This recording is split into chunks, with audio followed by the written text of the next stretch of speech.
ایک صحابی جن کا نام مرثد بن ابو مرثد رضی اللہ تعالی عنہ تھا، یہ مکہ سے مسلمان قیدیوں کو اٹھا کر لایا کرتے تھے اور مدینہ پہنچایا کرتے تھے۔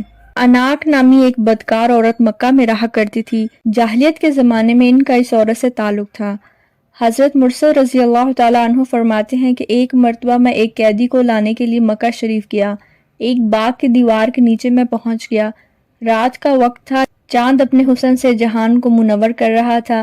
اتفاق سے اناک آ پہنچی اور مجھے دیکھ لیا، بلکہ پہچان بھی لیا اور آواز دے کر کہا، کیا تو مرثد ہے؟ میں نے کہا، ہاں میں مرثد ہوں۔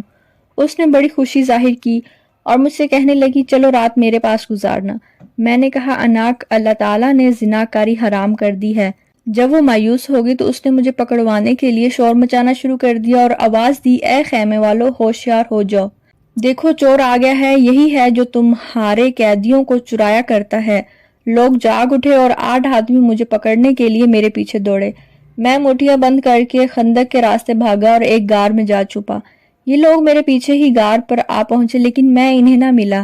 یہ وہیں پیشاب کرنے کو بیٹھے۔ واللہ ان کا پیشاب میرے سر پر آ رہا تھا، لیکن اللہ تعالیٰ نے انہیں اندھا کر دیا۔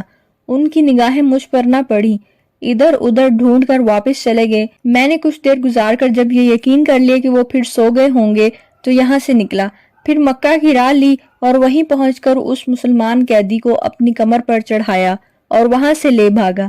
چونکہ وہ بھاری بدن کے تھے، میں جب عسکر میں پہنچا تو تھک گیا۔ میں نے انہیں کمر سے اتار کر ان کے بندھن کھول دیے اور آزاد کر دیا۔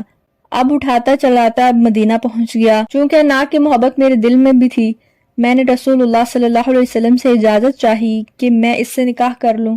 آپ صلی اللہ علیہ وسلم نے خاموشی فرمائی۔